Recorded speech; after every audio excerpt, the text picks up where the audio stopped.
Já, Comissão de Direito Tributário da OAB, agradeço também a presença da doutora Mary Elbe. É um prazer enorme ter a doutora falando aqui.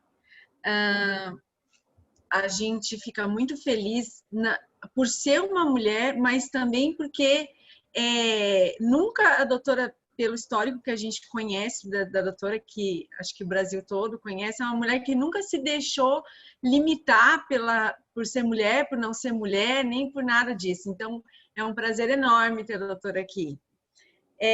Queria dar as boas-vindas a todos que estão participando da reunião também. E dizer que estará participando da mesa o doutor Tiago Binatti. Deixa eu... Só um minutinho. Perdão. Tecnologias. Doutor Tiago Binatti, ele é advogado, pós-graduado em Direito Tributário pela Fundação Getúlio Vargas, conselheiro da Ordem dos Advogados do Brasil, subseção Maringá, e membro da Comissão de Direito Tributário da OAB Paraná. E também ele estará representando a OAB e também comporá a mesa a doutora Valéria Campos, advogada, sócia da Bandeira Campos Rossi Sociedade de Advogados, especialista em direito tributário e direito empresarial, sócia fundadora do IDTM e membro do Conselho Fiscal, vice-presidente da Comissão de Direito Tributário de Maringá também. A nossa palestrante do dia, acho que todos já conhecem, doutora Mary Elbe. Eu vou ler um breve currículo, é o resumo do resumo do resumo.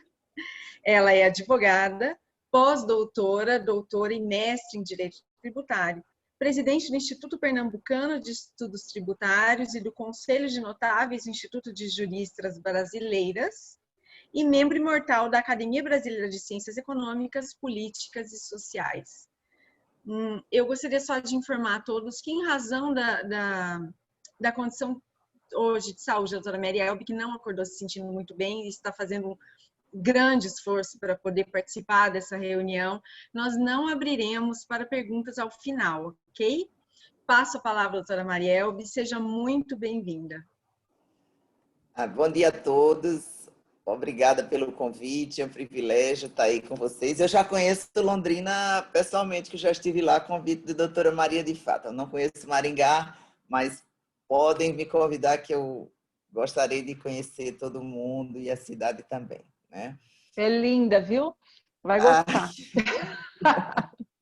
Que bom.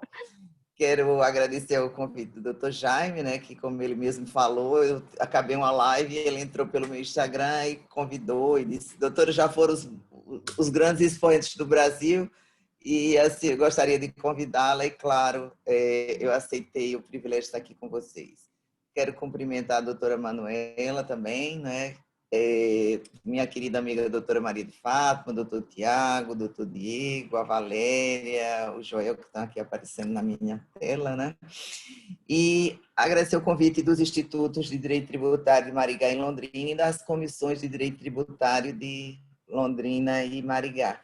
E é interessante que, quando eu tenho ainda uma outra palestra sobre reforma tributária, que quando me convidaram, eu disse: poxa, mas dezembro, mês de Natal, o povo no espírito natalino, ainda vamos estar falando de reforma tributária? Não vai ser necessário, né? E me surpreendi, porque podemos ainda ter uma reforma tributária que desde 88, lá se vão 40 anos, né, não foi aprovada, e de repente podemos ter aprovada em uma semana, de um relatório que a gente não sabe o que é. Nem sabe o que contém, nem sabe o que é que vai sair. Então, você veja, nesse momento de comoção social, nesse momento em que os países do mundo estão preocupados em estimular a economia, tomar medidas para o emprego, estamos nós aqui discutindo se vamos aumentar a carga tributária em quanto e de que meio. Ou seja, estamos indo na contramão de tudo que está se fazendo. E o que é pior, com uma proposta de reforma tributária absurda. Ela foi desenvolvida com um marketing maravilhoso, um discurso que está convencendo jornalistas e parlamentares, e quando a gente vai para a prática da leitura do texto, a gente vê que não tem nada lá do que está sendo prometido. Então, isso é preocupante. E aí eu quero parabenizar o Instituto, a comissão, os institutos e as comissões, porque os formadores de opinião têm o dever, nesse momento, de procurar esclarecer a população. Têm o dever de informar o que está acontecendo, porque realmente, ontem eu estava numa reunião da CNC, que eu estou dando uma consultoria para eles sobre reforma tributária, e aí eu estava colocando a minha surpresa que os parlamentares vão votar no que eles não sabem o que é, não sabem absolutamente o conteúdo, e aí fica-se num discurso, vai ser muito bom para o Brasil, vai estimular isso. Não vai. A promessa de distribuir carga tributária e a promessa de simplificação não existe. Então, é isso que eu quero colocar para vocês e já colocar também a obrigação e o dever, mais que a obrigação, o dever que todos nós temos de esclarecer nossos parlamentares e de irmos às ruas, utilizar as mídias, etc., para esclarecer, porque, senão, daqui a um ano estaremos aqui com seríssimos problemas por conta dessa reforma tributária. Eu vou colocar aqui para vocês uma apresentação que eu fiz para deixar mais, assim, mais claro o que é que eu estou querendo mostrar, né? E vamos começar do seguinte. Eu digo que, na realidade, essa proposta de reforma tributária, ela é um salto no escuro que nós estamos dando. E estamos dando por quê? Porque estamos aprovando conceitos genéricos que mudam tudo e sob a ilusão de que estamos nos alinhando com o mundo, com um IVA brasileiro, e não é isso, né? Então, na realidade, o que eu quero colocar para vocês é a verdade nua e crua. Tem até um filme com esse nome, meninas, principalmente as mulheres assistem, que é muito bom, e do que está acontecendo com relação a essa reforma tributária. E aí, o que mais me deixa assim, bege, se fosse aquele tempo da novela, assim, eu estou bege por conta do discurso aqui. Forte essa reforma tributária, essa proposta, né, de forte sinalização para investidores sobre retomada da economia. E aí a gente vai lá para as propostas e não vê isso. E a primeira coisa que eu coloco assim, é o momento de fazermos reforma tributária? Não, claro que não é. Estamos no momento de comoção social. Estamos no momento de ver como vamos manter vidas vivas. Vamos, para ser bem redundante, né? Como vamos manter emprego, economia e empresas que pagam tributos se está todo mundo fechando e com séria crise. Então, não é o momento. E o que é pior, sobre esse discurso, que não existe nada que garanta que vai atrair investidores e retomada da economia. Então, não é o momento. E o que é reforma tributária? Para quê? E qual reforma tributária? Se eu pergunto para vocês, faça essas questões, cada um terá em mente o modelo de reforma tributária, o que é reforma tributária, e, na realidade, essas propostas que estão aí mexem apenas na tributação sobre o consumo, salvo as fofocas do noticiário dessa semana. Se nós perguntarmos para o povo, para o empresário, o que é reforma tributária e qual a reforma tributária que você quer, todo mundo diz logo, reforma tributária é que simplifique e que reduza a carga tributária. Se perguntarmos para o lado dos governos federal, estadual, municipal, a resposta vai ser outra. Queremos simplificar, coisa que não precisaria de reforma nem de emenda constitucional para simplificar, então não simplifica porque não quer. E eles dizem o seguinte, queremos repartir a arrecadação.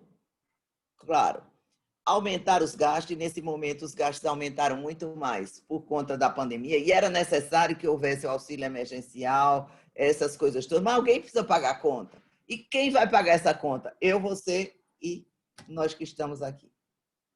Então, não casa o discurso dos governos com o discurso do cidadão que vai pagar a conta.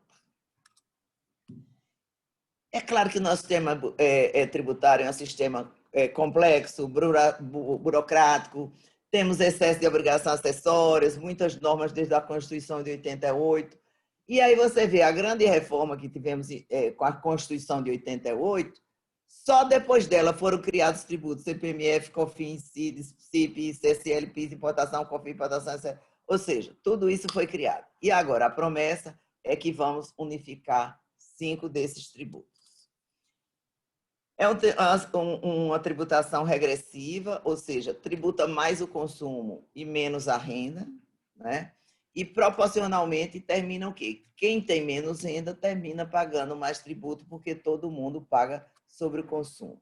É uma tributação cumulativa em cascata, não adiantou aquelas coisas de 2003, quando houve a mudança do PIS e da COFINS, que iria tirar não cumulatividade, etc. Nada disso aconteceu lá. Então, a gente fica meio descrente quando ouve falar em reformas e o que vai acontecer.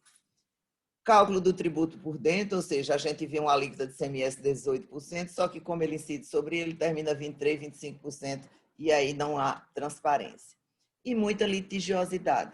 Ou seja, hoje nós temos mais de 3 trilhões de reais em dívida, em cobranças na Procuradoria, nas procuradorias. Se nós juntarmos os tributos estaduais, passa de 4 trilhões, ou seja, mais da metade do PIB do Brasil, em 32 milhões de processos. Ou seja, aí você termina congestionando também o Poder Judiciário com isso. Mas todos esses processos são de sonegadores? Não, não são de sonegadores. São de pessoas que, de alguma forma, deixaram de pagar porque não podia, outros porque há uma divergência de interpretação entre essas pessoas e as autoridades fiscais. E aí, quando eu falo governo, não falei esse governo. Essa história de reforma editor vem de vários governos.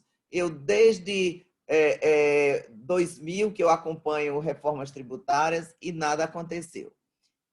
E, de repente, eu achei que essa não ia acontecer e pode até ser que aconteça, eu espero que não, né? Ainda esse ano, com uma mudança estrutural da nossa Constituição, são mais de 200 artigos que vão ser alterados na Constituição. Isso é porque é uma reforma para simplificar, né? Então, o que é que isso vai fazer? Mais litigiosidade. A partir do momento que eu mudo 200 dispositivos constitucionais, vai ser questionado tudo, com conceitos abstratos, do próprio nome do tributo, a questão da competência federativa, se vai ser alterada, se não vai ser alterada. Então, a gente tem que refletir se isso vai resultar em simplificação, porque, para mim, vai aumentar em muito a litigiosidade. Só na proposta eu já enxerguei várias formas, em 2 artigos, da gente questionar essa emenda constitucional. Apesar de ser emenda constitucional, a gente pode questionar porque ela pode ferir outros princípios constitucionais, como, por exemplo, o Pacto Federativo. Isso tudo gera insegurança jurídica. E essa insegurança jurídica faz com que haja uma insegurança também na questão dos investimentos. E aí, veja, e por que a litigiosidade? Só o PIS e COFINS, mais da metade desses 32 milhões de processos aí, é discussão de PIS e COFINS. Porque era para acabar com a cumulatividade, ser um tributo não cumulativo, abater os créditos, mas a partir daí aconteceram normas que foram impedindo a compensação dos créditos, que estava previsto na lei, era o objetivo da lei. E vejam só, o conceito de insumo, o tanto de processo que tem para se discutir o que é o conceito de insumo, então, não vai reduzir a litigiosidade, pelo contrário, ela vai aumentar.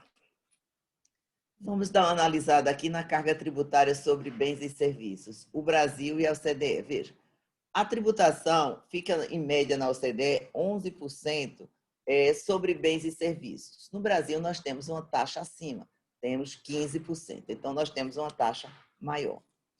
E aí nós temos outra coisa muito perversa, que além da carga tributária ser alta, a gente tem uma alta tributação de folhas de bens e serviços. Ou seja, aí nós estamos bem acima da média dos demais países. E tributação de folhas de serviços encarece o emprego, termina... E aí veja como é um ciclo vicioso. Tributa muita folha, mexe com o emprego, reduzindo o emprego, vai reduzir o poder aquisitivo para de consumir, aí vai para a indústria termina produzindo menos, aí volta o ciclo, empregando menos, pagando menos imposto. E aí os governos precisam de mais imposto, e aí fica um ciclo vicioso que não acaba. Eu quero mostrar para vocês aqui um estudo que eu fiz, bem assim, empiricamente, só para mostrar o seguinte: a gente fala que tem carga tributária alta, entretanto, a gente, se analisar a nossa carga tributária, nós temos a seguinte situação. A França tem uma carga tributária de 56, bem acima da nossa, né? E a gente tem lá o Japão, eu chamo a atenção exatamente do Japão, porque ele tem uma carga tributária de 34%. O Brasil tem uma carga tributária de 39%. Mas o que é que significa? Veja, quando você tem o Japão com a carga tributária de 34%, veja o PIB deles de 5 trilhões de dólares, né? Uma arrecadação bruta desse valor também, só que eles têm uma população de 126 milhões de habitantes. No Brasil, nós temos uma carga de 39, o PIB bem menor, e aí começa a questão, arrecadação bem menor e a população bem maior. Então, quando você faz essa distribuição, aí o que é que acontece? Vamos ver nesse outro quadro. O Japão fica em oitavo lugar no cálculo efetivo da arrecadação per capita. Então, veja, o Japão, que tem 34%, ele tem 14 mil reais para aplicar com cada habitante. País menor, só que com um PIB maior. E o Brasil? O Brasil, Portugal, eu também estou chamando a atenção de Portugal, né, que ele está no 9º lugar, ele tem 12 mil reais de renda per capita. E o Brasil, que está no 11º lugar, ele tem a renda per capita de 6.156 reais, ou seja, a carga é alta, arrecada menos porque o PIB é menor, né, em comparação com o PIB, e população maior, e resta pouco para fazer essa distribuição de renda e prestar serviços. Na realidade, se a gente analisar esse comparativo bem rústico, a gente pode chegar à conclusão que nossa carga tributária é baixa, porque enquanto o Japão tem 14 mil per capita, nós temos 6, menos da metade. Então, com certeza, lá, eles com essa arrecadação, com uma carga menor, eles têm muito mais recursos para aplicar em serviços para a população. Então, as conclusões que a gente pode tirar é que não adianta ter uma carga tributária alta se o PIB é pequeno em relação à grande população. O Japão tem uma carga tributária menor do que a do Brasil, mas sobre uma arrecadação para ser aplicada para uma população menor, ou seja, o Japão termina tendo mais recursos e, portanto, pode oferecer serviços melhores. Se a gente fosse analisar isso aqui e botar em prática, na realidade, a gente precisava dobrar nossa carga tributária para a gente ter uma arrecadação e uma disponibilização de renda per capita de 14 mil reais. Isso é só para a gente refletir que nós temos outros problemas. Nossa carga tributária é alta porque não temos serviços de qualidade, mas também não podemos prestar serviço de qualidade porque sobra pouco para isso por conta da do nosso PIB, por conta da nossa arrecadação, que é bem menor. Isso aí é só para reflexão.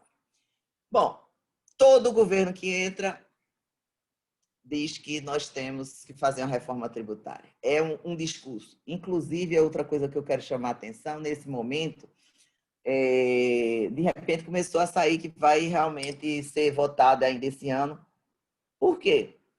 Porque, com todo respeito ao presidente Rodrigo Maia, se ele fosse reeleito presidente da Câmara, não precisaria ter reforma tributária esse ano. Mas como ele corre o risco de não ser, então ele quer votar para dizer que foi um presidente da Câmara reformador, reforma da Previdência, reforma tributária. Mas aí, veja, essa reforma vale a pena? É isso que eu quero colocar para vocês refletirem. Então, o ano passado, a gente, depois de 88, já tivemos 8 novas propostas de reforma tributária e, graças a Deus, nenhuma foi. E essa também eu espero que não vá, né? Precisa mudar? Precisa mudar. Mas a mudança, será que é essa? Será que é mexendo em 200 artigos da Constituição?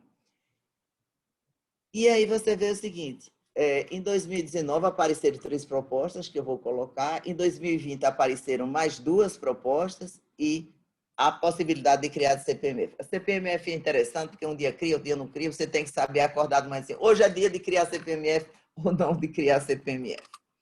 Bom, apareceu ano passado a PEC 45, né? E essa PEC 45 foi a que pegou mais por conta de um marketing incrível. Dizem até, doutor Everardo Maciel hoje até escreveu um artigo muito interessante, né? Na realidade, os estados estavam falidos, né?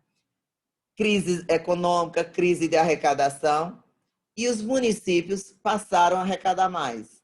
E os municípios passando a arrecadar mais, inclusive recentemente com questão de tributação de eletrônica, né, que estão ganhando. Então, os estados botaram o olho em cima da arrecadação dos municípios. Então, juntando tudo, quem vai arrecadar mais? Os estados. Então, a gente tem que ter isso em mente. Quem vai pagar menos? Bancos, instituições financeiras, que dizem, eu digo dizem, o doutor Everardo Maciel mesmo diz, eu não digo porque não tem esse conhecimento de bastidores, que a proposta estaria sendo financiada pelos bancos. Isso eu não conheço, eu só sei que realmente nessa proposta quem vai ganhar são as instituições financeiras. Depois apareceu a proposta do Concefaz, que é dos conselhos fazendários, que entraram como uma emenda à PEC 45 e está sendo discutida. Temos também a PEC 110 no Senado, e aí você vê onde é que fica a vaidade, né? Câmara tem uma, Senado tem outra, e a PEC 110 do Senado é quase igual à PEC 45, só que ao invés de unir 5 tributos, ele une 9. E apareceu no meio disso tudo o Simplifica Já. Simplifica Já é uma proposta, como o nome diz, que ela visa a simplificação. Ela não tem tanta mudança constitucional, não muda a estrutura da tributação sobre o consumo, mas ela traz medidas essenciais. Nota fiscal eletrônica. Por que não temos uma nota só no Brasil? Porque temos 27 legislações de ICMS. Porque temos 5.600 legislações de ISS. Então, vejam só que, tendo isso tudo, vamos ter uma reforma para criar mais 2 tributos. Aí você diz, espera aí, mas não ia juntar 5? Vai juntar 5 daqui a 10 anos. Então, como é que eu vou forçar a atração de investimentos com uma reforma tributária que, segundo a proposta, ela só vai se consolidar daqui a 50 anos. Quantos de nós estaremos vivos quando ela se consolidar daqui a 50 anos? Eu estarei, porque sou jovem. Vocês que estão assistindo, eu não sei. Espero que estejam todos. E daqui a 50 anos, a gente esteja aqui para fazer uma nova live. Ou sei lá o que é que vai ter nesse tempo, né? Porque o ano passado não tinha tanta live. E nessa velocidade são muitas lives, muitas reuniões virtuais. Daqui a 50 anos, eu não sei o que é que nós teremos. E, para completar isso tudo, apareceu o PL do governo 3387, que criava o IBS. Não, CBS, lá é porque tanto não, criava a CBS. O IBS são as propostas do 45. E essa CBS nada mais é do que a junção do PIS e da COFINS com uma alíquota de 12%. Então, você vê, pessoas tributadas pelo lucro presumido, que hoje pagam pelo sistema cumulativo de 3,65, passarão a pagar 12% de PIS e da COFINS.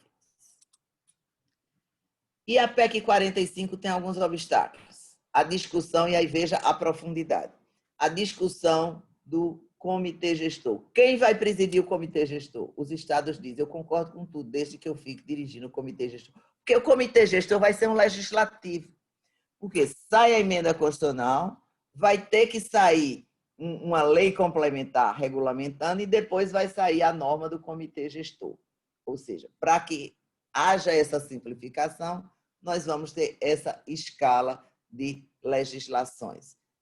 Veja, 200 artigos na Constituição, uma lei complementar que a gente não sabe o que é, porque a reforma está dando um cheque em branco, para a lei complementar, porque tudo diz, isso aqui é assim, de acordo com a lei complementar. E aí, a lei complementar vai trazer o quê? Fica para o comitê gestor. Então, daqui a pouco, nós vamos ter atos do comitê gestor legislando e fazendo alterações no sistema. A questão da partilha, quem fica mais na realidade, os municípios perdem e os estados abocanham a parte da arrecadação da União e a parte dos municípios. E outra coisa é o fundo de compensação, que vai compensar essas perdas, como é que seria estruturado. Então, esses são alguns obstáculos que ainda não estão superados. Então, vamos lá, na PEC 45, só passando os principais pontos. Cria o IBS, que é um imposto sobre valor agregado, né? E aí começa imposto sobre bens e serviços. Operações da internet são bens ou são serviços? Aluguéis são bens ou serviços? Então, começa do nome do imposto, né? E aí vem, poderia ser criado um imposto novo, eu não vou nem entrar nessa questão. Com base de cálculos que já existe, a Constituição diz que não, né? Outra coisa absurda, vai mudar tudo, toda estrutura, arrecadação, e não existem estudos sólidos sobre os impactos e resultados. Até hoje, o único estudo que apareceu depois de todo mundo reclamar foi um estudo encomendado pelo próprio CECIF, que é o autor da emenda, que diz que vamos ter arrecadação não sei quanto, atração de investimentos, que tenta mostrar isso aí. Veja, se a gente não conhece os números, isso pode ter um reflexo na arrecadação também, não é só para o contribuinte que vai pagar mais, na própria arrecadação. Só que, como as alíquotas vão ser bem majoradas, esse impacto na arrecadação eu acredito que não vai existir. E aí vem aquilo que eu já falei, a emenda só com princípios, muda a estrutura e delega tudo para a lei complementar. E aí vem a simplificação, altera mais de 150 dispositivos constitucionais. E veja, uma coisa que é para simplificar, a complexidade do nosso sistema, a complexidade da carga tributária sobre os insumos, ela diz o seguinte, cria mais 2, e durante 10 anos vamos ter os 7. Ou seja, os 5, PIS, COFINS, ICMS, ISS, e mais 2 IBS. O IBS normal e o IBS sobre bens supérfluos. Então, veja como se diz que vai simplificar. Vai piorar. Durante 10 anos, vamos ter toda a complexidade atual e mais a complexidade dos 2 novos tributos que forem colocados. Veja, gente, se fosse aprovada agora, essa reforma, essa proposta, se ano que vem votasse a lei complementar e fizesse as normas do Conselho de Gestor, pelo princípio da anterioridade, em 2022 a gente estaria começando a implantar. Ou seja, em 2032 é que nós teríamos os 2 tributos. Até lá, 3 eleições, vários governos, quem sabe se não ficaríamos com os 9 tributos, né? Então, pela experiência brasileira, eu acho que talvez fique assim. E diz o seguinte, um dos princípios é a neutralidade. Uns podem pagar mais, outros podem pagar menos. Todo mundo vai pagar mais. Tá? Agora, uns pagarão bem mais do que os outros, como os prestadores de serviços, transporte, educação, saúde, hospitais, profissionais liberais, clínicas médicas, né?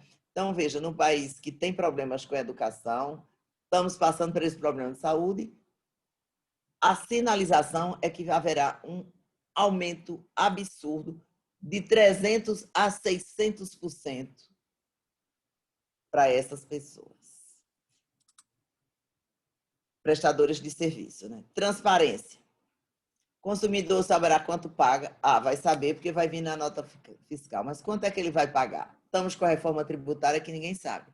Então, existe alguém que diz que é 25%, 30% ou 35% esse tributo novo IBS. Equidade, alíquota única para tudo, absolutamente injusta. Eu vou ter uma alíquota única para automóvel de luxo, vou ter para aeronave e vou ter uma alíquota única, a mesma alíquota para arroz, feijão e pão. Então, isso é para se refletir. A não cumulatividade me assusta, porque não, vão compensar todos os créditos. A gente conhece essa história quando foi na época do PIS da COFINS, que ia ser a não cumulatividade plena para tirar a tributação em cascata, e não foi isso que aconteceu. E a incidência por fora, realmente, a gente vai ver escrito na nota fiscal. Será que para eu pagar, para eu deixar de pagar 3,5 e pagar 35, para ver que eu pago 35 na nota fiscal, será que vale a pena? É uma coisa para se refletir. Crédito financeiro amplo, mas aí ele diz que vai ter crédito sobre tudo, mas aqui ele já coloca a seguinte questão: bens e serviços utilizados na atividade produtiva. Sim, é a mesma coisa de hoje. Só entra crédito do que é consumido no produto. Então, veja só. Embalagem, não é.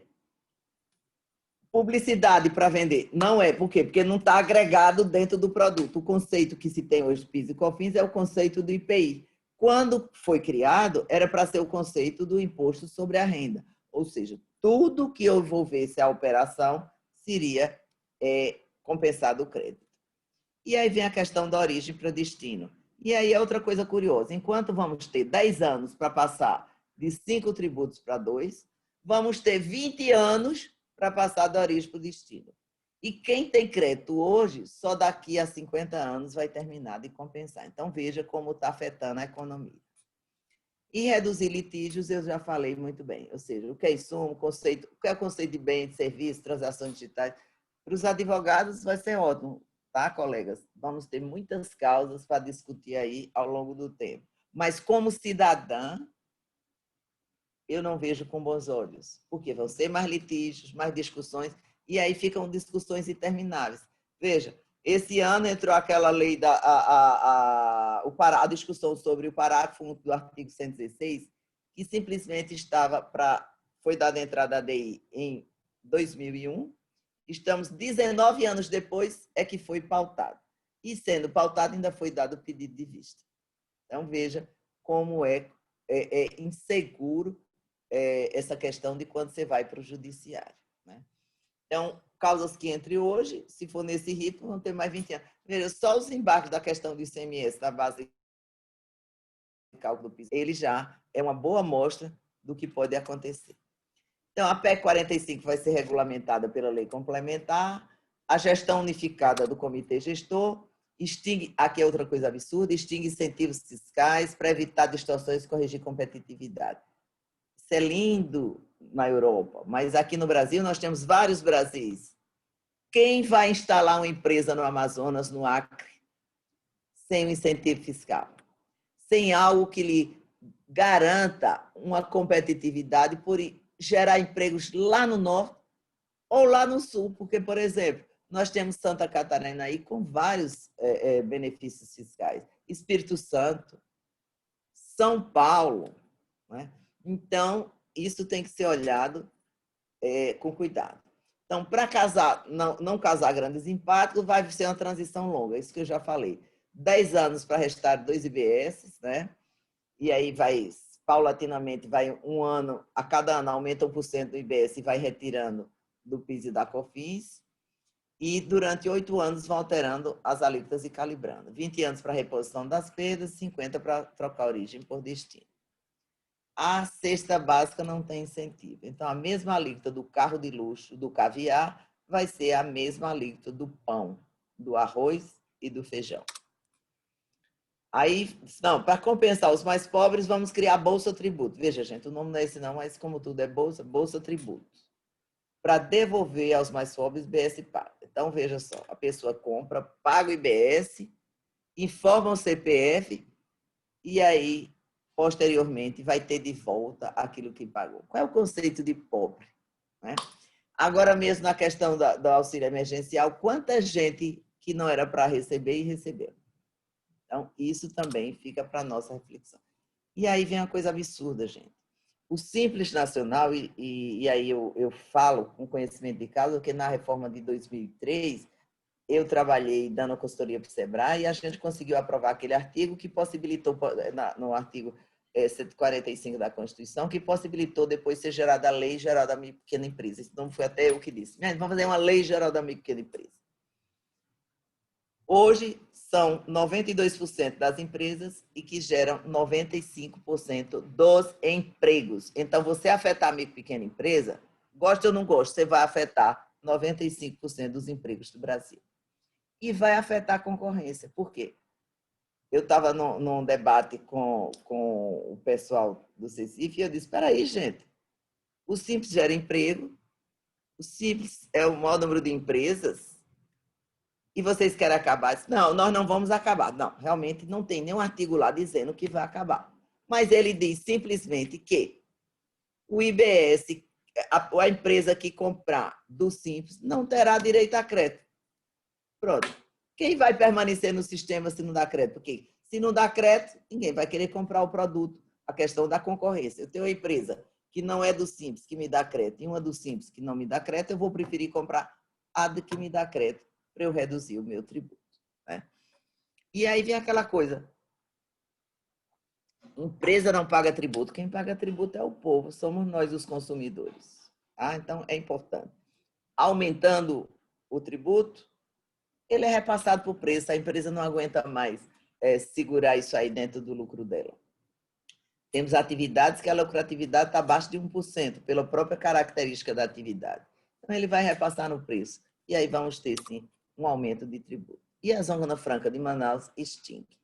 Ou seja, é para se refletir realmente se a Zona Franca de Manaus, que inclui toda aquela região norte, né, se ela vai conseguir sobreviver se acabar esses incentivos fiscais. E aí não incide sobre importações, também era só o que faltava, incidir sobre exportações. Então, extingue 5 tributos, da União, IPI, PIS, COFINS, o Estado, ICMS, municípios e ISS. Cria o IBS com alíquota uniforme, e aí vem a questão das alíquotas. Eles diziam que seriam alíquotas 25%, porque também a gente não sabe, vai ser aprovado para a alíquota saber depois, porque não existe estudo dizendo quanto será essa alíquota. Mas, se for 25%, 9,2% para a União, 13% para os estados e 2% para os municípios. Não trata na PEC, simplesmente dá diretrizes, e o TCU vai calcular e o Senado vai fixar as alíquotas. Então, é importante que a gente analise. Só que tem vários estudos que dizem que essa alíquota pode chegar a 35%, inclusive estudo do próprio Sindifisco, dos auditores federais. Aí vem, era alíquota única para simplificar, e a norma diz o seguinte, estados e municípios poderão alterar as alíquotas dentro do limite de referência. Então, nós podemos chegar a ter 5.560 alíquotas de tributos. Por quê? Porque cada município vai poder fazer a sua. Então, é importante que se pense se isso está realmente trazendo benefícios. E aí cria um IPI seletivo para desestimular o consumo de produtos. A externalidade negativa diz que é o imposto do pecado, né? Bebida, cigarro, que seria tributado. Só que ninguém sabe quais são esses produtos. E eles também vão poder ser alterados ao livre sabor. Então, é importante pensar. A lei ordinária MP dirá quais são os produtos, fácil de ser alterado. Né? E aí o discurso de ter uma emenda constitucional, ele é mais sedutor. Por quê? Porque as pessoas dizem, vamos fazer a reforma tributária para simplificar, dar aquele discurso. Eu tive uma audiência da comissão mista e era super interessante. Eles diziam, vai ter isso, vai ter isso. E eles não sabiam exatamente o que estava acontecendo. Não, vai atrair empresa, vai diminuir a arrecadação, vai simplificar. Não é isso que tem o texto. Essa é a importância da gente se esclarecer. E aí nós temos determinados setores que vão subir. Lucro presumido, seja prestador de serviços, seja empresa comercial, vai subir na faixa de 600%. Só que aí vem um pequeno detalhe, né? Você vai atingir escola, hospitais, médicos, profissionais liberais, advogado, engenheiro, etc. Fica todo... mas os advogados são contra porque estão legislando em causa própria. Não é. Eu acho que todos nós sabemos separar o momento que eu sou advogado no processo do meu cliente e o momento que eu sou jurista, como nós estamos fazendo aqui, estudiosa do direito, como todos nós somos, vocês também, né? E pequenos comerciantes industriais vão ter aumento de carga tributária. A única diferença é que a empresa comercial e industrial do lucro presumido, que hoje está na cumulatividade e paga 3,65%, ela vai passar para 25%, 30%, 35%, mas ela vai poder compensar crédito. Que crédito? Não, crédito amplo. Ora, mas se crédito amplo só do que está na atividade, e se for outras coisas? Não vai. E essas empresas, escola, hospital, que tem muita mão de obra não gera crédito, então elas não vão ter crédito para compensar. Então, vão ser integralmente tributadas. E a economia digital vai ser alcançada? É bem ou é serviço? É uma boa discussão. Os processos serão de competência da Justiça Federal e os 3 fiscos vão poder fiscalizar. Mas, peraí, não era para simplificar? O tributo não é só um, porque os 3 vão poder fiscalizar. Então, isso para o contribuinte não muda. E aí vamos o seguinte, a PEC, na realidade, é uma carta de intenções, não simplifica, não reduz a carga tributária, aumenta de 300% a 600%. Ele unifica, mas vai ter mais de uma alíquota, né? Só na origem, no começo mesmo da proposta, nós teremos 2, IBS e alíquotas estaduais municipais e IBS seletivo. Inviabiliza o Simples, acaba com os incentivos fiscais. E aí a devolução do imposto será pela Bolsa Imposto vinculada a programas sociais. Segundo o IPEA, a alíquota seria de 25%, pelo projeto, a alíquota seria 25%, mas não está escrito em lugar nenhum. O IPEA diz que seria 29% e o Sindifisco diz que a alíquota seria 30% a 35%, ou seja, seria um dos maiores IVA do mundo. A PEC 110 é mais ou menos o mesmo desenho, só que ela unifica 9 tributos, né?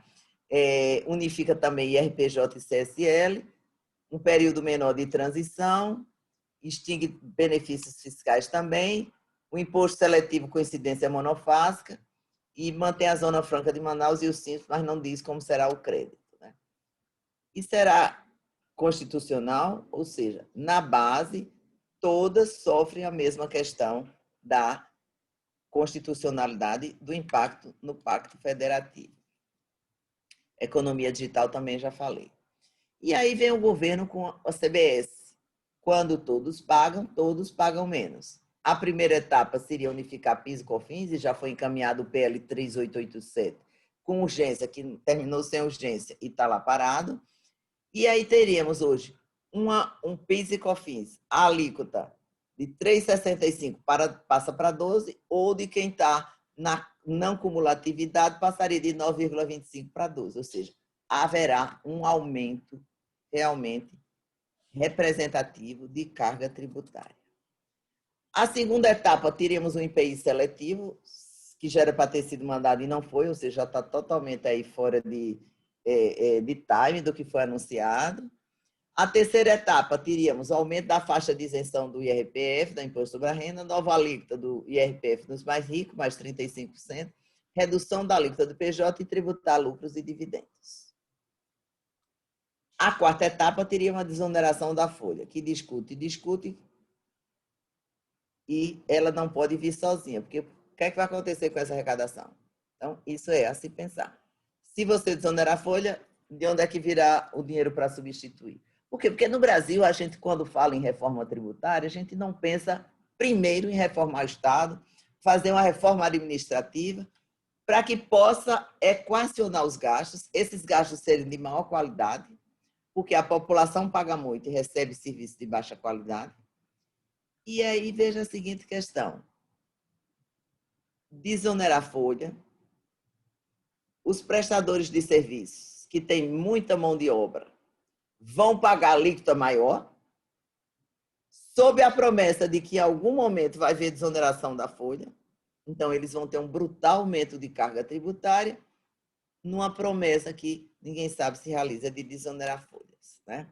E diz que vai manter a carga tributária do PIB. Veja, carga tributária não é imposto pago, porque a carga tributária, 35% do PIB, ela pode continuar a mesma, só que vários setores poderão ter a tributação aumentada.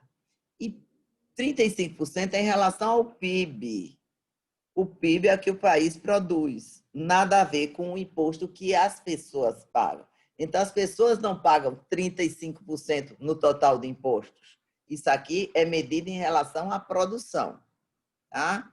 Então, se você aumenta a carga tributária, a economia restringe.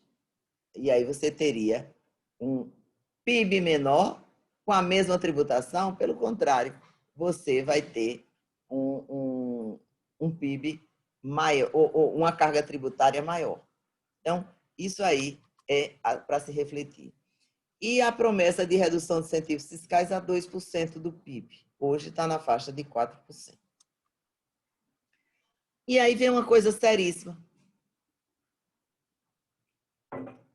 Quando a gente pensa que não iria mais ter reforma tributária, que a gente já ia entrar no ritmo do Natal, peru, dende, presente de Natal, aparece a possibilidade de ainda este ano ser apresentado o relatório do deputado Aguinaldo Ribeiro e esse relatório ser apresentado até sexta-feira para votar até antes do recesso de dezembro. Então, veja, anos para fazer uma reforma, anos para se debater, e tivemos apenas esse ano com a proposta e um relatório lá do relator, né?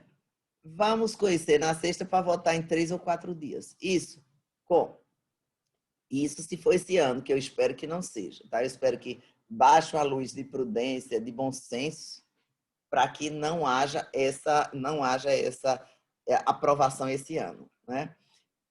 Mas aí, como se não bastasse tudo, a reforma era de consumo, apareceu o seguinte, o relator disse, não sei se vai se confirmar, que tem que haver tributação de lucros e dividendos. Veja, eu fui da Receita Federal e lá era o sonho dourado.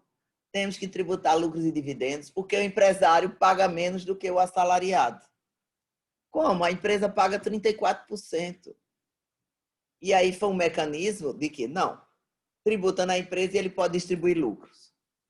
Mas não, quer se tributar lucros. Então, a primeira coisa que tem que fazer é reduzir a tributação da pessoa jurídica. E veja a faca de 2 gumes. Né?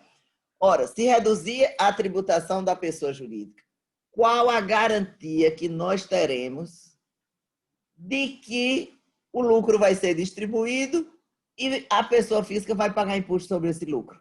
Claro que não vai. Não é a mesma coisa. Como é que vai garantir a arrecadação? Então, está se pensando numa coisa de forma assodada, sem nenhuma reflexão. Fim da dedução de juros sobre capital próprio. Veja, ontem eu estava até numa reunião virtual, o doutor Paulo Ricardo, que já foi da Receita Federal, ele estava lá, não, mas espera aí, tributação de lucros e dividendos está lá na Carta de Intenções do Brasil junto ao CDE, que é uma das recomendações da CDE, é tributar lucro e dividendos. Ótimo, vamos tributar lucros e dividendos. Mas quem garante que vai aumentar, que vai ter maior arrecadação? É uma forma de fazer justiça fiscal. Tudo bem, aí seria uma outra ótica que se vê. Mas se eu baixar a tributação da pessoa jurídica e botar o lucro e dividendo para ser tributado a 27%, vai ter impacto na arrecadação e pode ser que para as pessoas tenha pouco impacto. Ou seja, na realidade, eu vou estar trocando 6 por meia dúzia. Por quê? Porque eu vou ter que baixar a tributação, porque eu não poderia continuar 34% na jurídica e mais 27% na física. Né? Então, tem que baixar a jurídica para uns 20%, ou seja, deixaria de tributar 15% aqui e o lucro, quando fosse distribuído, teria tributado a 27%. Então, isso é a se pensar. Fim da dedução de juros sobre capital próprio. Veja, esse mecanismo de que a pessoa que paga juros sobre capital próprio tinha 2 motivos. Os sócios deixaram o dinheiro investido, isso foi para compensar naquela época que acabou a correção monetária, em 96, ela deixava o dinheiro dentro da empresa, porque senão ele iria tirar o lucro e investir no mercado de capitais, porque não tinha mais nem correção monetária para atualizar. Então, deixa o dinheiro na empresa e será pago um juro.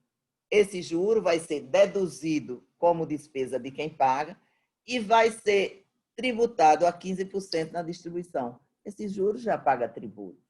Né? Isso aqui pode levar o quê? Pode levar as empresas a descapitalizarem. Para que é que ele vai deixar um capital lá? Sem correção nenhuma. embora haja inflação, se ele não vai ser remunerado. Então, é melhor pegar o capital, botar no mercado e aí lá vai ter uma tributação. Então, essa é uma outra coisa para se refletir. Também, IPVA para veículos. E aí, veja só, minha gente, abrindo parênteses, eu preciso ter, dentro da Constituição, escrito que lucro e dividendo vão ser tributados, que não existe mais despesa para juros de capital próprio. Peraí, Constituição não é para isso. Então, você vai mexer na Constituição para botar coisas que uma simples lei ordinária poderia alterar. Eu não estou discutindo nem se é bom ou se é ruim. Para que transformar a Constituição daqui a pouco é um catálogo telefônico. Lembra que existia antigamente uns catálogos telefônicos que tinham o telefone de todo mundo desse tamanho? Vai ser a Constituição, porque até assim, proibir dedução de juros sobre capital próprio, tributar lucro sobre dividendos. Isso é matéria de emenda constitucional. Agora, essa daqui eu acho interessante. IPVA sobre veículos automotores aéreos e A4, como jatinho, iate, lanche e jet ski. Isso é bom, mas não precisa ter uma lei, tá na Constituição, né? Por quê? Porque hoje você compra um Fusca, nem sei se ainda mais vende Fusca no Brasil, acho que ainda tem os Fusca antigos, né? Ele paga IPVA e um jatinho não paga, porque a tributação do IPVA é sobre veículos terrestres. Então, nem aéreos, nem aquáticos, né? Tributação progressiva sobre herança e patrimônio. Esse é o grande sonho. Vamos tributar herança e patrimônio. Herança e patrimônio hoje já são tributados. Já temos o imposto sobre transmissão de bens, imposto sobre doações, que tributa. E o patrimônio hoje já é tributado pelo IPVA, pelo IPTU, por tudo. Então, é de se refletir isso aí. A tributação progressiva sobre herança, né, já existe. Hoje nós já temos tributos de 8%. Tá? Então, vamos aumentar mais isso aí. Né? Então, logo nesse momento que o povo está tendo um alto índice de mortalidade, vamos aumentar isso aí. Qual o objetivo? Né? Desoneração da folha. É uma promessa que diz que vai ser colocada dentro desse relatório. É possível? No momento eu entendo que não é possível. Era importantíssimo que fosse feita para aumentar o emprego, reduzindo o gasto com folha, mas essa desoneração de folha, ela vai ter uma perda de arrecadação. Vai ser compensada por quê? Já tentaram fazer até hoje, não conseguiram chegar nisso aí. A alíquota fixada pelos estados. Para ainda, não era para ser uma alíquota única? Para simplificar? Como é que agora os estados vão poder fazer, os municípios vão poder alterar? Então, isso também fica para refletir. E aí vem a criação da CPMF. CPMF, eu me lembro, até hoje eu tenho processos discutindo isso no judiciário, foi um caos. É o imposto mais injusto, por quê? Porque você tem uma única alíquota tributando todo mundo. E agora, antes ela era 0,38, agora está se falando em 2 na entrada e 2 na saída. E aí vem o seguinte, vamos travestir de tributação eletrônica. Ah, não estamos fazendo a CPMF, tributação eletrônica. Ora, temos o PIX, que é transação eletrônica hoje para tudo, temos cartões de crédito, ou seja, tudo hoje é transação eletrônica, cash existe muita coisa, até porque tem uma norma que proíbe você fazer operações menos, ou acima de R$10 com cash, com dinheiro espécie, né? Então, está se querendo criar mais um tributo. Não é o tributo único que iria substituir tudo. Não. Se for criado, teremos os 5 de hoje com toda a complexidade, mais 2 que vão aparecer com mais complexidade e mais a CPMF. Então, vamos ter aí um período bastante de carga tributária bastante pesada. Também estão falando, tudo isso aqui são as últimas notícias, tá, gente? Isso aí não quer dizer que seja verdade. Assim, são as fofocas dessa semana. Haveria uma tributação diferenciada saúde, educação e transporte? Claro que tem que haver. A CNC elaborou um documento muito bom. Por que não coloca não cumulatividade e cumulatividade opcional, como nós temos hoje? O que é que gera mais processo? A cumulatividade ou a não cumulatividade? A não cumulatividade, a gente não vê processo nenhum de ninguém discutindo. faturou 3,65, PIS/COFINS, acabou-se. Então, teria que ser dada essa opção para as pessoas e não jogar de forma obrigatória num sistema que vai ser muito mais gravoso. E essa tributação diferenciada, saúde, educação, transporte, pelas notícias da semana, haveria uma tributação diferenciada. Mas, peraí, é importante, mas não era para ser uma coisa simples, então já começa a fazer. E tudo isso, nós temos todo mundo nessa sistemática nova, instituições financeiras com alíquota de 5,4, que vai ser uma alíquota menor. Mas por quê? Porque ela não toma crédito. Mas, peraí, o prestador de serviço também não vai tomar crédito. E não toma crédito exatamente porque ele tem muita mão de obra que gera emprego. Aí, veja, e essa mão de obra não vai pagar a CBS, então não gera crédito para quem? O tomador do serviço. Se não gera crédito, esse preço vai aumentar. E aumentando, vamos ter uma injustiça. Então, e aí fala-se também no imposto sobre grandes fortunas. Né? Está no momento imposto sobre grandes fortunas. Quantos países tem no mundo, se fosse uma coisa tão boa? E o que é rico? O que é fortuna? É quem ganha acima de 1 milhão por mês, quem ganha acima de 10 mil por mês, é quem tem um patrimônio de 500 mil, de 500 milhões, é o que é? Porque dependendo, esse imposto vai ser nada, vai ser só discurso, porque ele não vai apresentar aumento nenhum de arrecadação. Então, gente, é importante que a gente pense e reflita com muito cuidado sobre o que está na mesa. O que está na mesa não é jamais o que está se prometendo, né? Então, o que é que acontece? Temos um discurso na mídia que está seduzindo todo mundo, um discurso altamente sedutor, e a gente vai para a prática, não é esse discurso que está escrito. Então, está se votando uma ideia que na prática não existe. E aí nós vamos pagar a conta. E eu espero que daqui a 2, 3 anos nós estejamos aqui. Eu não falei. A pior coisa, né, gente? Eu falei, eu avisei, né? Mas é isso que está se desenhando. E aí eu parabenizo vocês por estarem trazendo essa discussão. E eu digo mais, eu quero instigar, quero provocar que vamos, pelo amor de Deus, não é nenhuma rebelião, vamos procurar os parlamentares para esclarecer, vamos procurar a mídia para esclarecer, porque nem saber o que está acontecendo as pessoas sabem. Então, estamos num sistema perigoso, porque, imagine, são 200 emendas à Constituição. Eu mandei imprimir na época, dava 80 páginas as propostas. Imagina o relatório do relatório, né? Como ele vai fundamentar isso? Apresentado numa sexta-feira para votar em 3 dias. Não vai dar tempo de ler. Se você tirar 24 horas lendo, não vai ler. Como é que vão ler? Vão votar e nós vamos pagar a conta de uma coisa que vai estar aprovada por conta de egos e vaidades que tem que aprovar até o final do ano.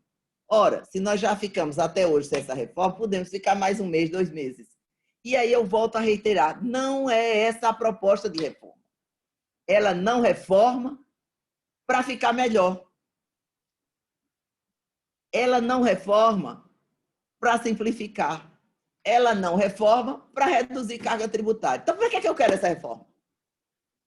Essa é a pergunta que eu deixo com vocês. E aí, veja, Jaime, olha, eu estou me sentindo super bem. Se quiserem, eu termino me empolgando com essas histórias. Se vocês quiserem fazer perguntas, pode fazer colocações, porque eu acho que é um dever da gente não só se posicionar, como esclarecer a população e ver o que é que a gente pode fazer como sociedade para mudar. Porque nós vamos pagar a conta. Também não é porque eu sou boazinha. Vamos pagar a conta.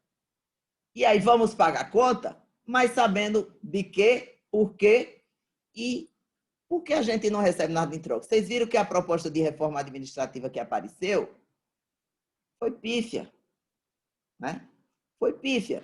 Não mexeu em nada, não vai representar nada. Não que eu queira tirar direito adquirido de nenhum servidor, não. Quer tirar privilégio.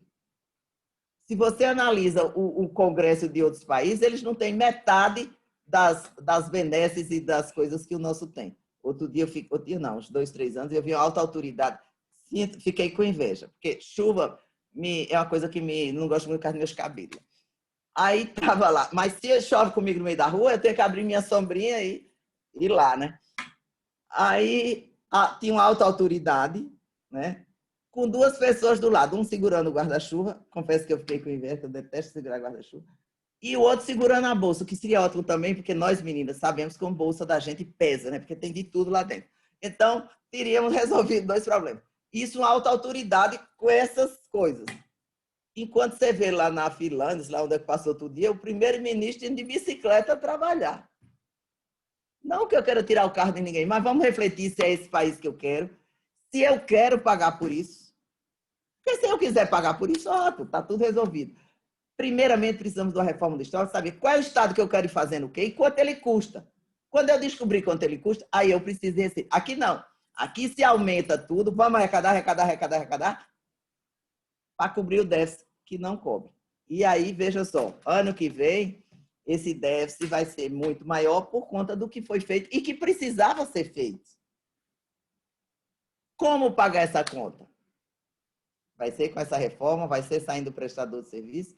Então, é isso que eu quero deixar para vocês, instigando, provocando. Vamos esclarecer quem vai votar, porque senão a conta vai chegar alta. Obrigada, fico à disposição por perguntas, estou me sentindo super bem, está tudo ótimo. Veja, gente, não era Covid que eu tinha, não, eu já estou imunizado. Eu tive uma crise ligeira de labirintite, tá? Para o pessoal não ficar achando também que eu já estou com alguma coisa grave. Estou não. Obrigada, gente. É um prazer estar com vocês. Fico à disposição para perguntas.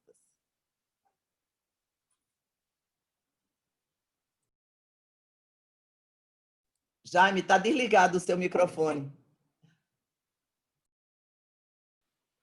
Obrigado pela dica. Parabéns, doutora Marielbe. Eu já vi várias palestras sobre reforma. Nós já tivemos um evento aqui de reforma, mas a mais interessante que eu achei foi a sua.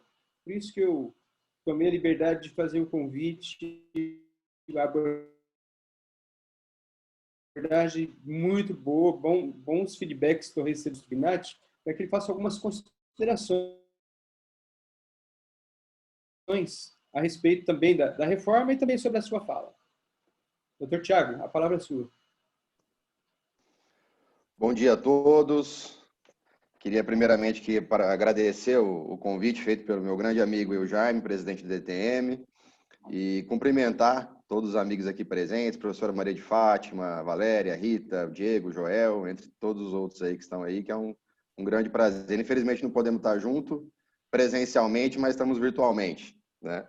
E dizer que eu me sinto extremamente honrado de poder participar aqui, falar sobre a reforma, ladeado pela doutora Marielbe, expoente do direito tributário brasileiro, que eu tanto admiro, e desde já parabenizo aí pela brilhante exposição. Ontem, quando eu conversava com o Jaime, ele até me pediu que fizesse um contraponto às exposições da doutora Marielbe, e sabendo, né, acompanhando o seu trabalho, sabendo ser aí uma crítica, se é possível dizer assim, à reforma, eu até tentei apresentar uma visão mais otimista da reforma, mas confesso que, analisando, não consegui ter uma visão muito otimista sobre ela, né? E até cômico, quando a gente ouve falar de uma reforma tributária urgente, dá vontade de rir, né? Como se fosse algo pudesse ser urgente, se discute há tantas décadas, né? Ontem mesmo eu fui dar uma olhadinha nas últimas notícias aí sobre a reforma e achei artigos de 2014, 2015 que basicamente falam a mesma coisa do que temos hoje, né? E nada aconteceu desde então relevante no direito tributário, principalmente no escopo de trazer essa simplificação que tanto está sendo vendida nessa pretensa reforma, né? E a questão é ainda mais controversa, sabendo que essa reforma não terá o impacto imediato que se espera, né? A gente fala para a população que vai haver uma reforma tributária, eles acreditam que amanhã tudo estará melhor. E não é isso, né? Os regimes de transição aí, como bem exposto pela doutora Marielbe, indicam que essas alterações podem demorar para gerar efeitos de fato até 50 anos, né? Sendo necessária até uma regulamentação de tudo isso, e o que tudo indica pelo histórico que nós temos, que infelizmente vamos formar um novo Frankenstein tributário aí, né? Nenhuma das soluções são imediatas, essa imediata efetividade da reforma é enganosa, né? Não é verdadeira. Então, acredito que num bom tempo ainda, como a doutora Mariel bem disse, nós vamos ter muito trabalho pela frente. E realmente eu concordo, não ser esse o melhor momento para fazer uma reforma, né? Nem econômico, social, emocional, em cenário pandêmico aí. mas é preciso, né? Acho que todos concordamos que o sistema tributário atual não condiz com a situação necessária para o crescimento do país. Então, nós precisamos enfrentar essa questão, por mais espinhosa que ela possa se mostrar, né? E como até brincando um pouco, como diria um grande pensador aí, o tiririca, pior que tá, não fica, né? É impossível, porque da situação, o sistema é muito complexo, é injusto, é caro, é um verdadeiro manicômio tributário para elevar um pouquinho a situação e trazer o Alfredo Augusto Becker para a nossa discussão. E eu tentei pegar alguns dados aqui que eu acho que são relevantes, porque sabia que a doutora Marielbe bem exporia aí sobre as propostas, né? E que pouco sobraria para eu poder falar sobre. Então, o Banco Mundial, ele considera o sistema tributário brasileiro o mais complicado do mundo. Eu brinco, quanto mais eu estudo direito tributário, me parece que menos eu sei, porque a complexidade dele realmente é muito grande, né? E falando sobre a reforma, esses dias eu ouvi um colega dizendo que se você acha que você está entendendo alguma coisa sobre a reforma, seguramente você está mal informado, né? Porque a gente não sabe, é uma insegurança do que vem ainda. A gente tem uma ideia, evidentemente, mas essa questão de regulamentação posterior deixa isso tudo muito aberto. E num país em que a gente gasta quase 2.000 horas ao ano para cumprir obrigações acessórias, né, o que equivale a quase 3 meses, enquanto a média de outros países é de 300 horas, perde-se efetivamente muita produtividade, isso gera custos. E então, é de fato necessária uma reforma, mas não me parece que as propostas colocadas vão atender os anseios da população e dos contribuintes, né? Só para a gente ter uma ideia, o valor do custo para essas empresas fazerem essas obrigações acessórias, manter uma equipe, né? Muitas empresas, a gente sabe, tem uma equipe especializada em contabilidade interna, porque senão a coisa não flui, né? 3 a quase 4% do faturamento dessas grandes empresas são destinados para o cumprimento dessas obrigações acessórias, né? Então, segundo dados do Banco Mundial, de 2020, pelo que eu analisei, entre 190 países no mundo, no setor tributário, o Brasil está em 184 em eficiência. Então, o nosso sistema efetivamente não é eficiente, né? A gente só ganha de 6 países, a situação é precária. A gente perde para Kosovo, Uganda, Paraguai, né? Então, países que estão em guerra têm um sistema tributário, uma efetividade tributária melhor que o nosso. O índice de liberdade econômica, para vocês terem uma ideia, dados também de 2020, o Brasil está em 144. Singapura está no primeiro lugar e nós estamos atrás de Afeganistão, El Salvador, Madagascar. Então, demonstra que o Brasil é hoje um país sem produtividade. Isso é reflexo da situação tributária do país, né? Se o empresário de fora pretende investir no Brasil e tem acesso a esses dados, e certamente ele terá, se ele tiver um pouquinho de juízo, ele desiste, né? Então, o Brasil é considerado, além de tudo isso, o Brasil é considerado o país com maior sonegação de impostos.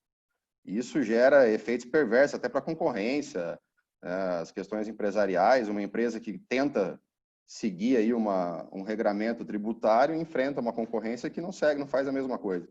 Então, na minha visão, a reforma da forma em que ela está não satisfaz os anseios que nós precisamos. E a redução da carga, que seria o fundamental, a gente não vê. Muito pelo contrário, como a doutora Marielbe bem expôs, a possibilidade aí, tudo indica que haverá um aumento da carga tributária considerável.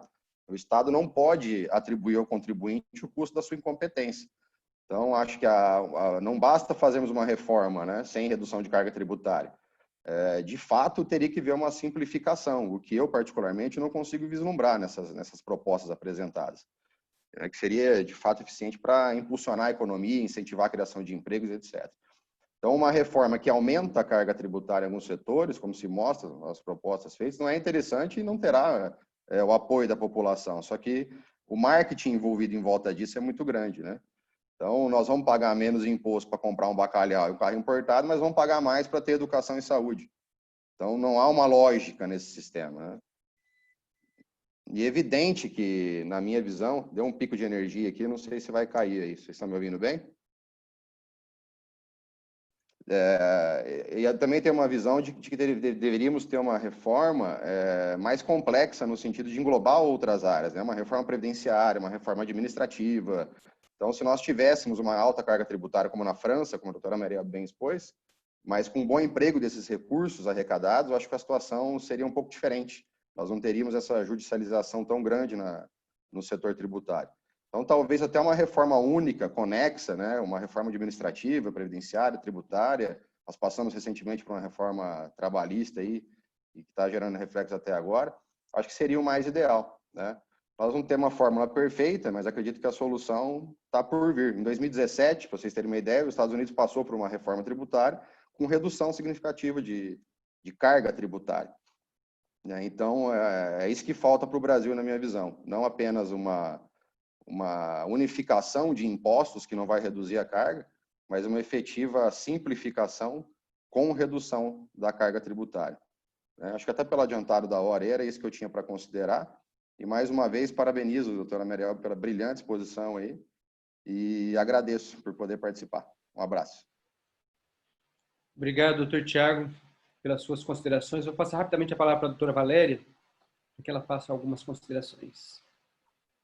Agradeço, professora e doutora Marielbe.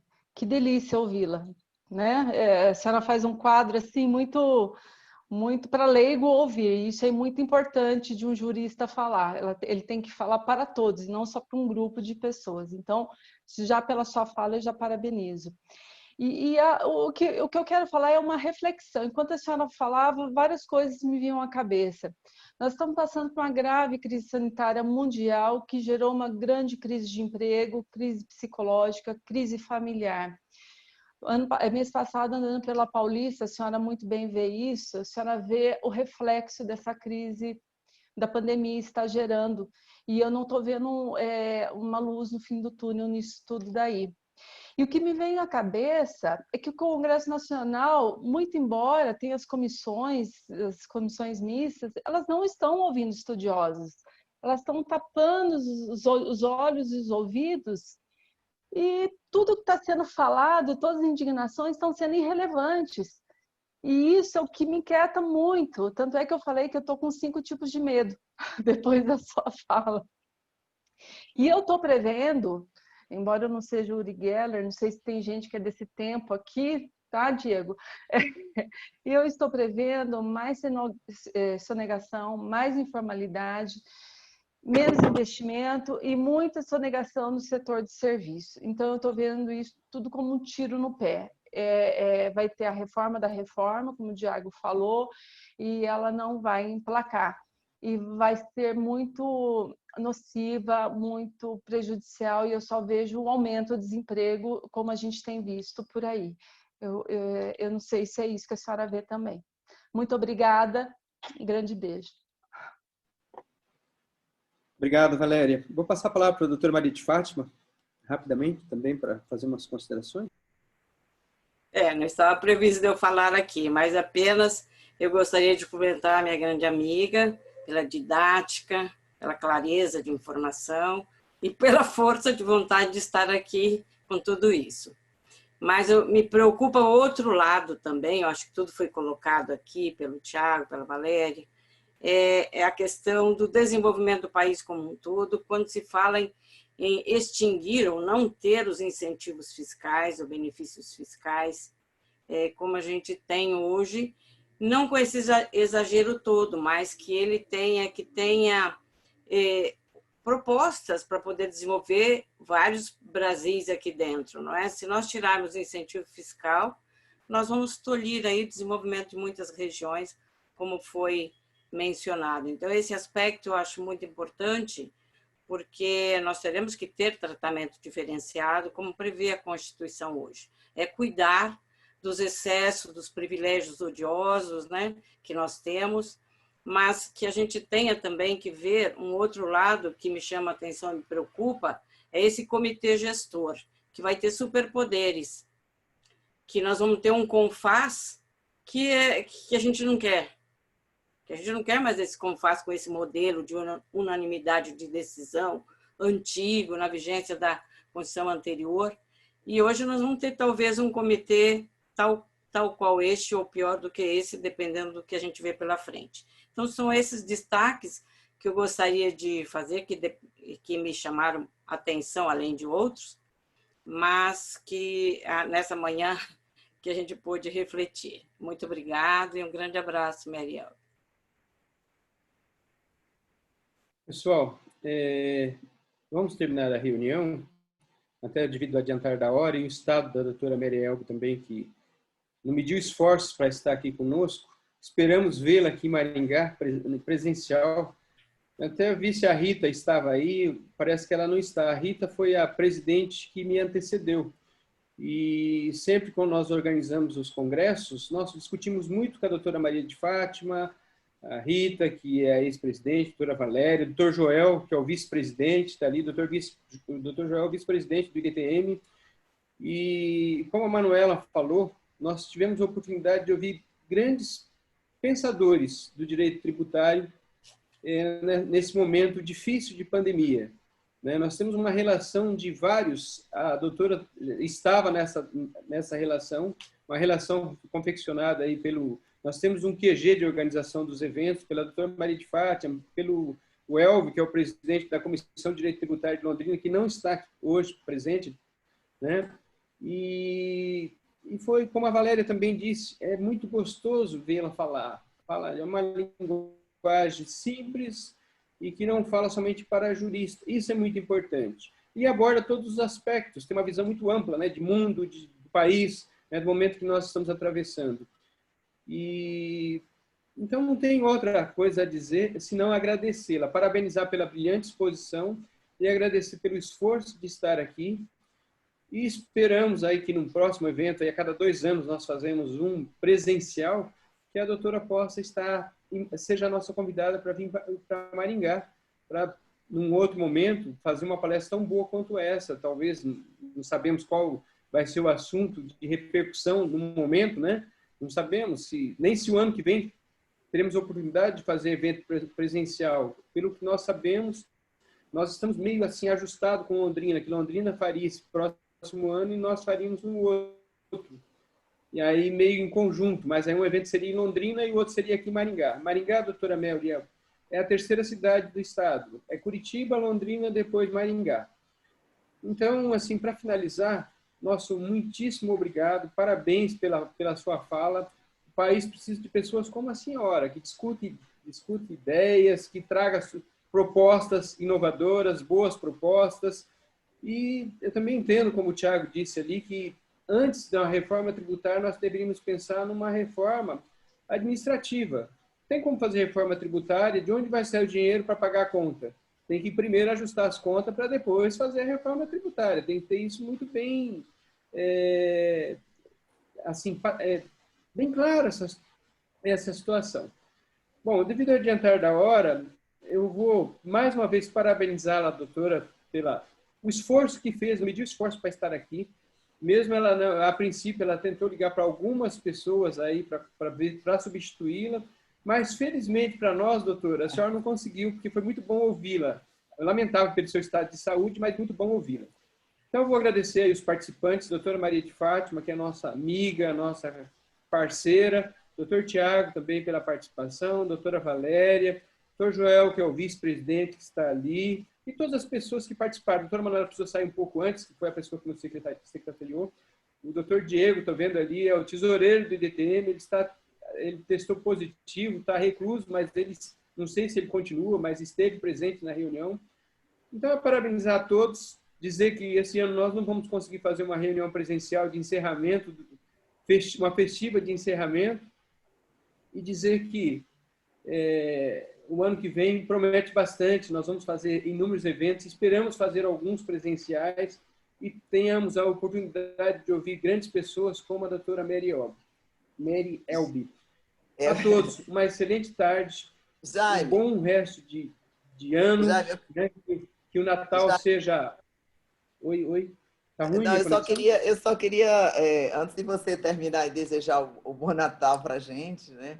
Eu só queria deixar meu agradecimento e agradecer ao doutor Tiago, doutora Valéria, doutora Maria de Fátima, as palavras colocadas. Na realidade, esse é um tema que é unanimidade, né? Nós todos estamos querendo reforma. Veja, eu não sou contra a reforma. Precisamos de uma reforma. O que nós precisamos é adequar essa reforma para as nossas necessidades. Não adianta a gente importar o modelo europeu que dá certo lá. E veja, mesmo lá, eles estão alterando agora, por conta da tributação das questões digitais, das operações digitais, para fazer um imposto cumulativo, como nós temos PIS/COFINS cumulativo aqui. com uma alíquota única incidindo sobre uma receita, dada a dificuldade de operacionalizar. Então, quero agradecer demais, quero dizer que eu estou bem, foi uma alegria estar aqui com vocês, tá certo? E realmente eu acho que quero ressaltar essa questão do dever que nós temos de levar isso para a sociedade, para que todos conheçam essa reforma que está aí na sua essência, ou seja, essa verdade nua e crua que a mídia não está sabendo traduzir, os parlamentares não estão conseguindo, porque é uma matéria complexa, mas precisamos destrinchar para mostrar o que ela realmente contém e que ela não atenda essa promessa. Simplificação, não precisamos de emenda constitucional. Simplificação são normas de obrigações acessórias. Deixa eu só abrir o parênteses. A semana passada eu fui assinar um documento para a junta comercial e disseram, a senhora precisa botar o carimbo. Eu disse, o quê? Eu nunca tive carimbo como advogada. Aí eu disse, doutora, sem carimbo não passa o documento. Então, aí eu disse, a senhora vai brigar? Eu disse, não vou entrar com mandado de segurança, não. Vou mandar fazer o carimbo, que é mais barato. Vai ali na esquina, R$15, fizeram meu carimbo, agora eu tenho o carimbo, né? Carimbei o negócio lá. Minha gente, em plena era virtual, para que carimbo? Então, você vê como há coisas ainda inexplicáveis. Obrigada, doutor Jaime, pela atenção, pelo carinho, todos vocês. Um prazer enorme. Quero estar pessoalmente aí para conhecer, né? Que Valéria disse que a cidade é linda, quero conhecer, Londrina eu já conheço, né? E conhecê-los pessoalmente, que nós estamos nos conhecendo apenas no mundo virtual. Alegria, obrigada a todos que estão nos assistindo. Bom Natal, bom Natal. Bom Natal para todos. Obrigada, boas festas. Abraços, abraço, Mary. Para todos. Fiquem todos com Deus e se cuidem. Amém. Saúde é o que eu desejo. Beijo. A última reunião nossa. Tchau, tchau. Um abraço a todos. Um ótimo fim de ano aí. Muito Obrigado, bom. obrigado. Tchau, tchau. Tchau. Tchau. Ô, Jaime. Oi. Obrigada, Maria de Fátima. Obrigada pelo carinho. Foi tudo muito bom mesmo. Que legal, nós estamos né? de parabéns. Nós estamos de parabéns. Sim. Que bacana. Boas Fazer festas, reflexo. saúde. Hã? Fazer uma retrospectiva do ano, né? Quantas palestras boas Muito bom. Verdade. foram feitas aqui virtualmente, presencialmente. Mas esse Verdade. ano foi diferente. Foi. Gente, eu espero vê-los Mais pessoalmente um abraço ano que vem. virtual para Abraçar. vocês todos aí. Um grande Um abraço pra beijo. Fiquem vocês, com Deus. um abraço. Tchau, Tchau, tchau, gente. Tchau, tchau, gente. Fiquem com Deus. Tudo de bom. Tchau.